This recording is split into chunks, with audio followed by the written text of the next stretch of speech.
All right, good afternoon. We are delighted to be joined by Dr. Natalia Kanem, who is the Executive Director of the UN Population Fund, who has just returned from Chad and who is here to brief you. Please, welcome, and you have the floor, and then we'll take some questions. Thank you, Stefan, for the invitation to speak today.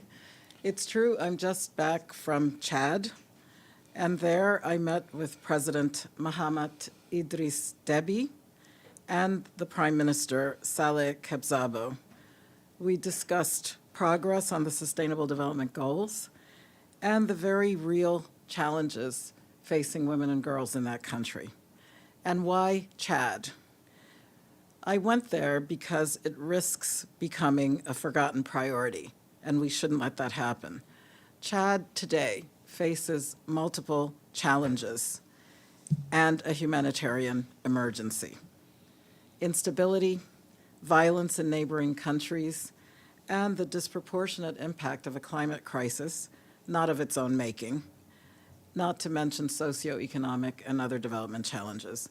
Despite being one of the poorest countries in the world, Chad now hosts more than 1 million refugees, including newly some 500,000 who fled the conflict in Sudan over the past 6 months, most women and children. More than 40% of the population, around 7.6 million people, are in need of humanitarian assistance. And yet, however, the $921 million appeal for humanitarian operations to respond to identified needs has met only with a quarter response. Only 26% has been met. So more support is urgently needed for essential needs. Today, around 1 in 17 people in Chad is a refugee, according to the United Nations Refugee Agency. And with women and children in need of urgent aid, the government of Chad, with support from the international community, is doing its best to provide the basics of support. Pertinent to UNFPA, many of the women are victims of gender-based violence in the countries that they fled and or in the camps where they're now living. In my visit to a UNFPA-run one-stop center for violence survivors in Mundu, in the south of Chad, on Friday, I spoke to girls and young women who shared heartbreaking stories of pain and suffering. And in particular, a 13-year-old girl told me about the assault that she suffered at the hands of a neighbor. Luckily, her parents believed her and took her to this center, which is one of 8 in the country. There, she and other survivors are receiving medical and psychosocial support, as well as referrals for legal services and dignity kits, and of course, a safe space where they can feel supported and protected. And it's all in a complex under one roof. And since we opened that center in June, already we've treated more than 30 cases of gender-based violence, including physical and intimate partner violence, sexual violence, and rape. And tragically, one of the counselors told me that now they see that it's the youngest girls who are reporting the instances of rape. And my own experience as a doctor tells me that these cases represent the tip of the iceberg because typically people will not come forward and report.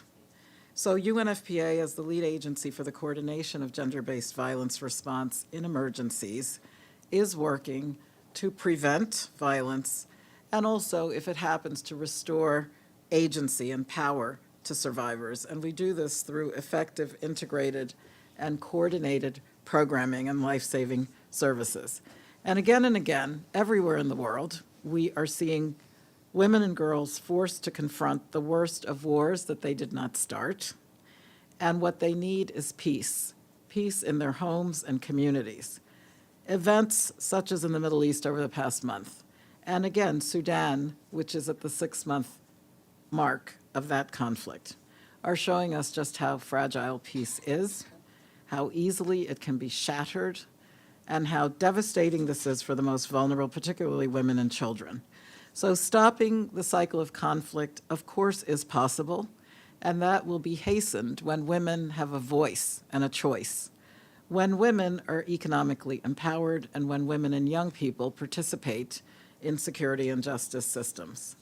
So I'll end by informing you that during my visit, in meeting with women leaders who are deeply committed, who are trying to strengthen the participation of women in these peace and prosperity processes towards building a better future for Chad, they tell me that they want to leave a path for their daughters to follow. And at this fraught moment in human history, it is clear that the fate of humanity does not belong in the hands of men wielding bombs. Indeed, it rests with women and allies standing together, waging peace. I left that country with a sense of what's possible. For UNFPA programs assisting government to improve quality of life, resilience, and even in the face of adversity, I saw our personnel, those midwives, the noble midwives, the doctors, the nurses, the psychosocial counselors, other health workers, the civil society, trying to change the fate for women and girls. And I felt very touched in speaking to that 13-year-old who did manage a small smile at the end of our conversation over 15 or 20 minutes when I asked her about school. And she said yes, that she's determined to continue her education and she wants to keep working so that she can have a better future.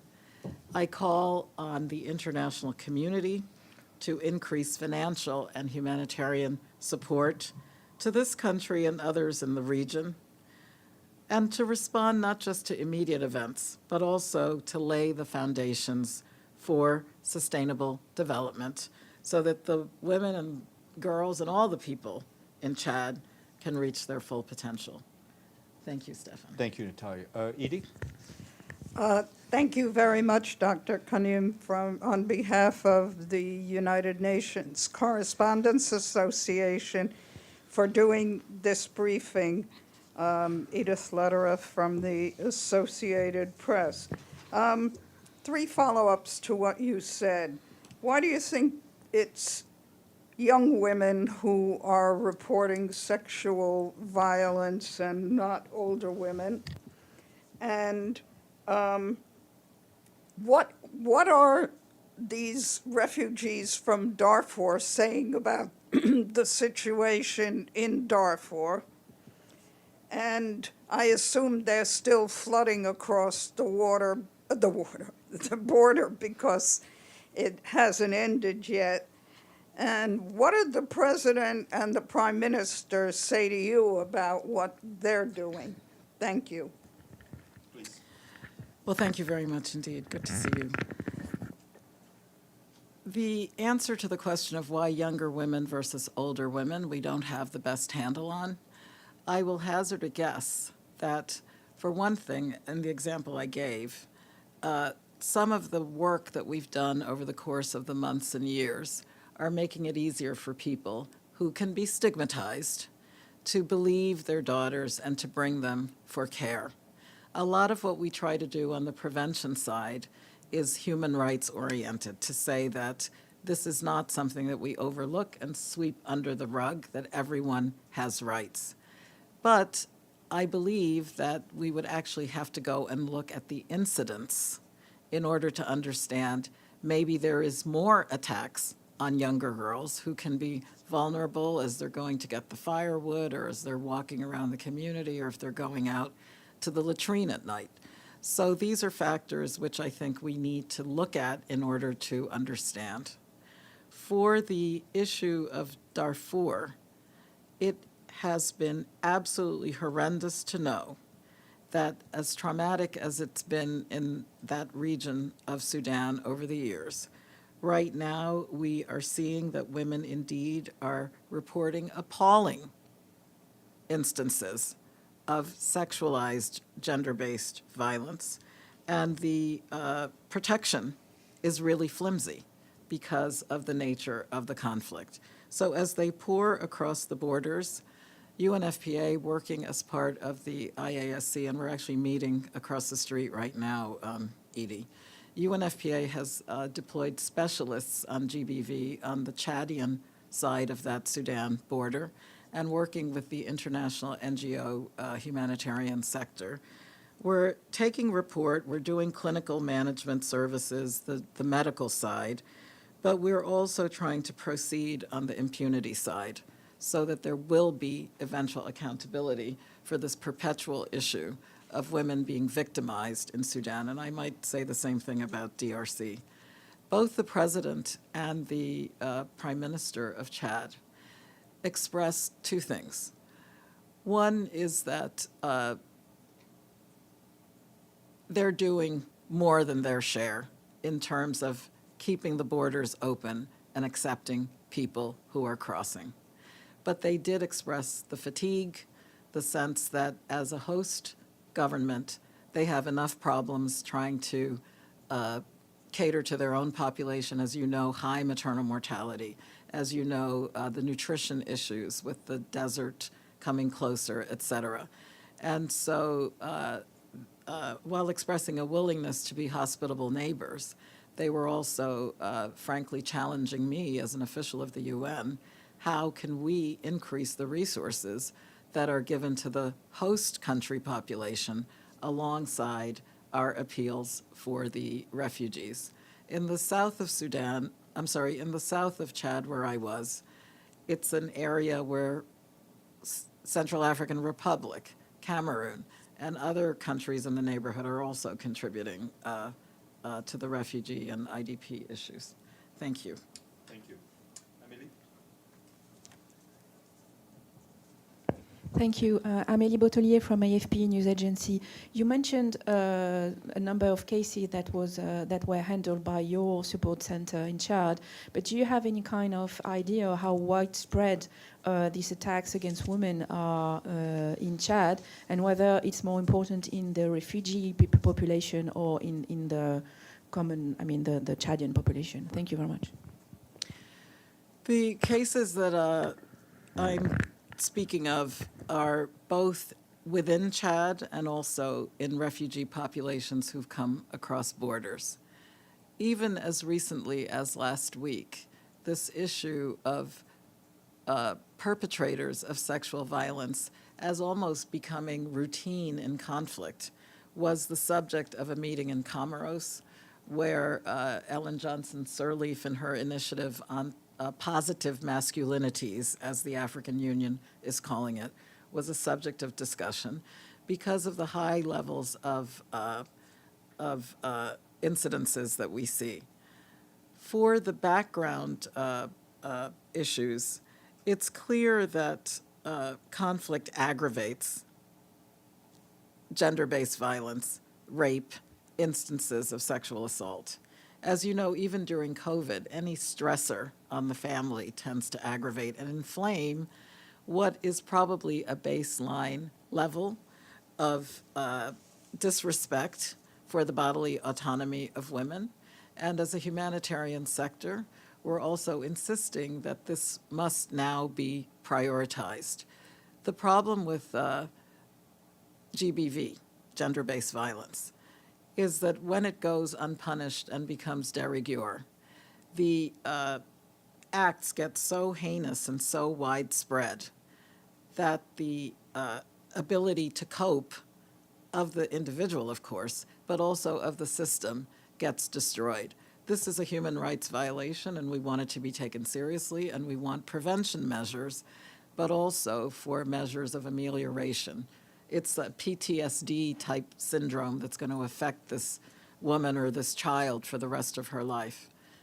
Parenthetically, men, too, can be subject to sexual violence and assault, and there it's an even tougher problem to come forward.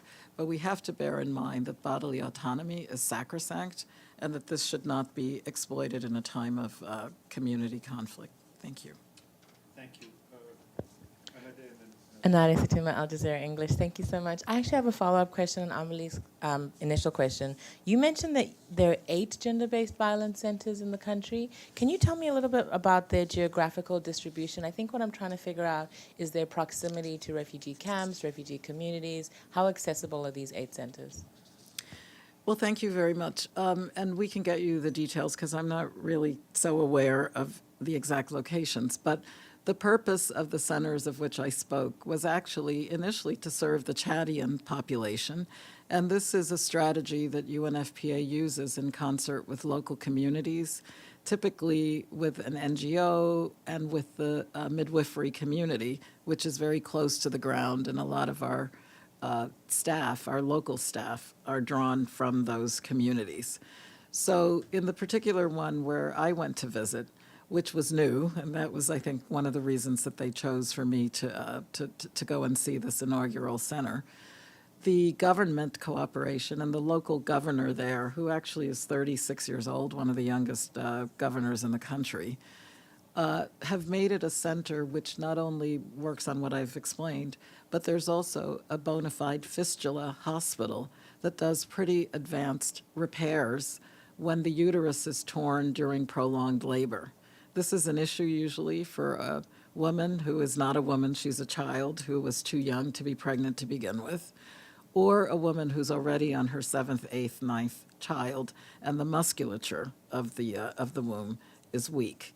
So because fistula, which I believe you're aware is also an embarrassing condition for many women, especially in an environment where being unclean does not allow you to participate in society. You're leaking urine, feces, Lord knows. It's a pretty debilitating condition. So the ability of this magnificent surgeon who spends a lot of his time in doing these complex repairs on site has really transformed the ability to repair damage once done. I hasten to say that UNFPA's goal is to assure that people know about the dangers of prolonged labor. Usually this is after you've been in labor for 2-3 days when the uterus will rupture, and that the basic services of prenatal care are accessible to people. Chad has a very high fertility rate, so contraception is also important in terms of spacing children. This is something women are aware of, and we're doing our best to bring those resources of contraception to their doorstep. But again, it takes resources, it takes planning, and I believe it also takes women and girls knowing their rights from a very early age. Thank you. Evelyn? Thank you. Evelyn Leopold, it's good to see you again. And FGM, what is the trend? Is it staying the same, or is it rising in some areas? You know, I'm really happy that you're asking about female genital mutilation, because this is something that we can all do something about, quote unquote, in our lifetimes. Changing culture may be difficult, but it can be done. And it's been wonderful to see the resolve of so many countries, and we add to the list each and every year, where UNICEF and UNFPA jointly work on ending female genital mutilation. The trend was going pretty well. COVID disrupted the education system and kept girls at home. So we're anxiously looking at the data now and disaggregating it to see if, as we suspect, the fact that girls were not at school meant that they were home and available for FGM to be performed. Yet and still, this is one where governments, and in particular women-led organizations, have declared the end of FGM. We have a whole host of traditional leaders who have signed up to say that this is not only not required by religion, by practice, but that it is indeed harmful. And so I think the movement against FGM is picking up steam. And as part of the 30th anniversary of Cairo ICPD next year, this is going to be one of the top ambitions that we have as a sexual and reproductive health sector worldwide. Thank you. Any more questions? Yes, Margaret Bashir. I will just ask you one on Gaza since we're at the end. I can't let you leave the room without asking you about all the pregnant women who are in Gaza, and many due to give birth this month. What's UNFPA doing to try and get birthing kits to them and assistance to them, even just, I guess, educational assistance on the basics of midwifery? Specifically on Gaza, and thank you for that question. Yes, we have assessed that there are 50,000 pregnant women in Gaza, none able to access regular maternal health care at this moment, and 5,500 newborns were born during the course of the last month. I have to stress, as I just have in the meeting we're having of the humanitarian sector across the street, that if you have 180 women giving birth every day under these conditions, food, water, medicines, the access to cesarean sections, and to care for the newborn depend on fuel. If you are a pregnant woman, you actually need double the amount of fluid and water than the regular person. And if you're a lactating mother, it's triple. So UNFPA joins the rest of the UN in the concern about the quality of the water. Brackish water is not a solution, and so for these desal plants to operate, fuel is essential, and I believe you would have seen that we had a joint statement from the humanitarian sector a day ago.